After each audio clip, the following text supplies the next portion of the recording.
Queria muito partilhar com os pares que estão presentes nessa sessão, especialmente com aqueles diligentes como o Sargento Rodrigues, deputado João Leite, que estão aqui presentes, e aproveitar muito a presença do deputado Rogério Correia, do meu líder de bloco, o deputado Agostinho, para fazer aqui uma reflexão a favor da sociedade, deputado João Leite, mas, sobretudo, uma reflexão a favor do papel dessa casa.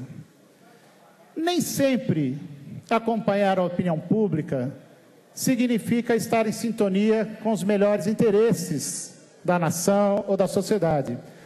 A opinião pública, ela é movida muitas vezes pela emoção, a opinião pública muitas vezes é movida por medidas sensacionalistas, algum paroxismo de um fato que traz a mobilização das emoções, do sentimento das pessoas, e muitas vezes cabe ao governante ter a coragem de enfrentar o momento zero da opinião pública em favor do melhor interesse da sociedade.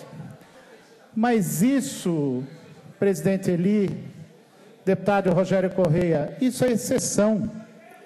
A opinião pública deve ser um balizador de início das nossas visões. Eu acho que o momento que vivemos de uma crise, falar em crise é redundante, né? Eu sou de uma geração criada em crise disso, crise da inflação, crise daquilo, até o início do Plano Real, quando o país tomou um rumo, quando o país retomou o balizamento das condições necessárias para ter uma política social, para ter uma melhor distribuição de renda, mas nós sempre falamos em crise. Mas a crise que vivemos agora, deputado João Leite, ela não tem precedente, porque além de todo o nosso histórico de crises econômicas, que essa nação corajosa, de um povo trabalhador, acaba superando os equívocos deste ou daquele governo, nós vivemos agora uma crise sem precedente nos pilares morais, que afetam sobremaneira a nossa credibilidade enquanto instituição. As instituições brasileiras estão sendo afetadas pelos escândalos do Petrolão, pelos problemas da corrupção, pela corrupção endêmica revelada de forma tão nefasta para a nação brasileira. Por que eu digo isso tudo e por que minha preocupação? Me chama a atenção a ousadia do governo estadual em propor uma medida nesse momento contrária a toda essa perspectiva da nação brasileira e do nosso território mineiro, do povo mineiro, que é a elevação de impostos.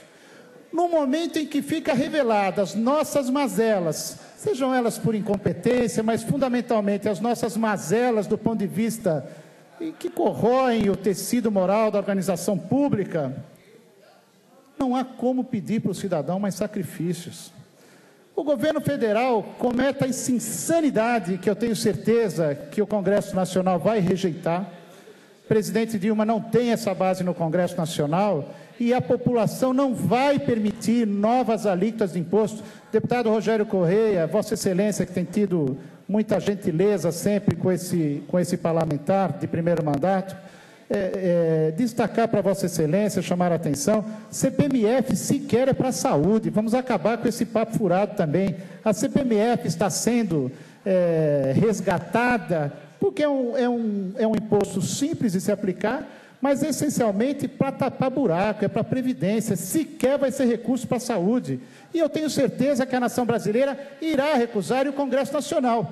Mas vejam os senhores, hoje eu fui para a Comissão de Constituição e Justiça, com firme propósito de discutir o projeto apresentado do Executivo, mensagem do Executivo, que trata da elevação do ICMS em nosso Estado. Foi retirado, foi pedido um avulso, o governo já deixa claro o seu movimento tático nesse assunto, teremos seguramente amanhã, na próxima sessão, no máximo até quinta-feira, a apresentação desse projeto em plenário. Deputado João Leite, nós estamos prestes, se essa casa não tiver a autoridade de um poder constituído e entender que a dissintonia de nossa posição com o clamor da sociedade nos traz um prejuízo, não é de imagem, prejuízo de voto, prejuízo de credibilidade para essa instituição secular, da qual a harmonia da nossa sociedade depende, que é o Poder Legislativo. Nós estaremos cometendo um grande desserviço à política, a esse poder e à sociedade, porque de maneira nenhuma poderá um parlamentar isento de compromissos menores com a política partidária ser favorável, nesse momento, aumento de imposto de renda. Aumento de impostos, aqui no caso, vinculado ao ICMS, perdão. A proposta de lei 2817 aumenta de 25 para 27 a alíquota de ICMS para prestação de serviços de telecomunicações.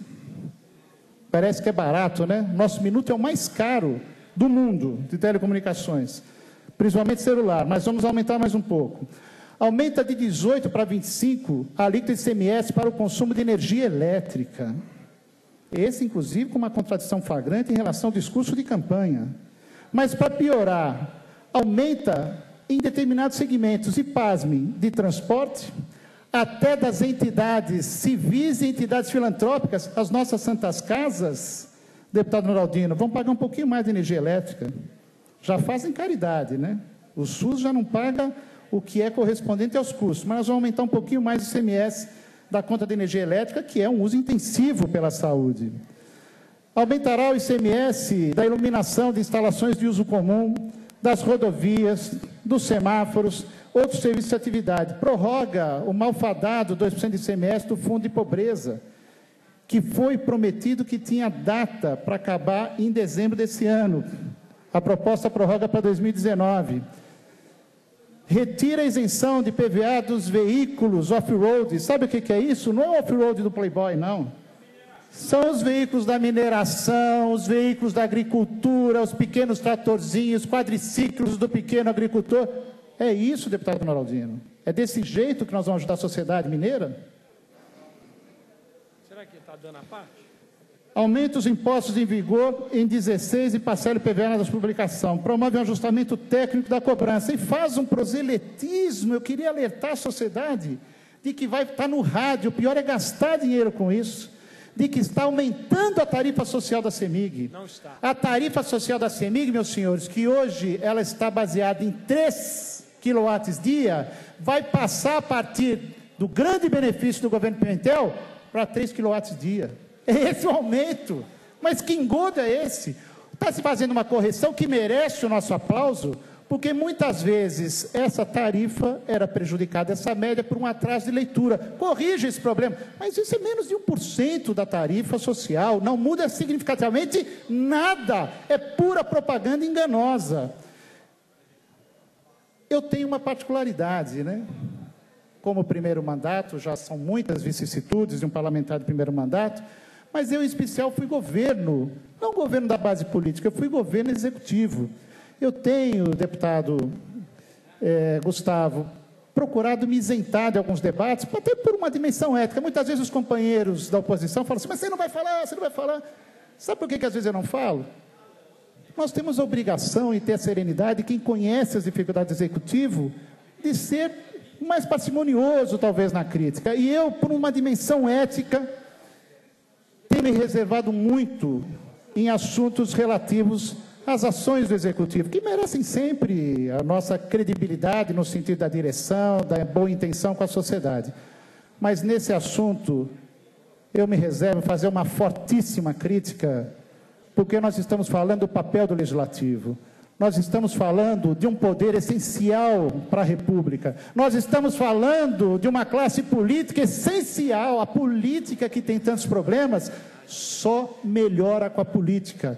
E nós, políticos desse Estado, temos que ter a humildade de entender o momento, escutar a sociedade e não permitir, sob nenhuma hipótese, que seremos solidários. Esse parlamentar aplaudirá qualquer iniciativa do governo Pimentel no sentido de apertar os cintos, cortar gastos, enfrentar muitas vezes situações desconfortáveis com funcionalismo. Todas essas questões terão desse parlamentar a serenidade do apoio político, mas jamais permitir a saída fácil, a conta está difícil, vão aumentar imposto. Ah, mas os tucanos deixaram déficit. Ô, gente, O governo foi eleito para resolver problema, o governo foi eleito para olhar para frente, o governo já teve suas soluções, já colocou a mão no dinheiro das pessoas, nos depósitos judiciais, já conseguiu fazer um parcelamento, um refis estadual, o dinheiro está entrando, cabe ao governo agora cortar na própria carne e não aumentar e onerar mais as pessoas. Deputado, meu posicionamento está muito evidente e quero mais uma vez externar a minha sintonia com as dificuldades do momento atual.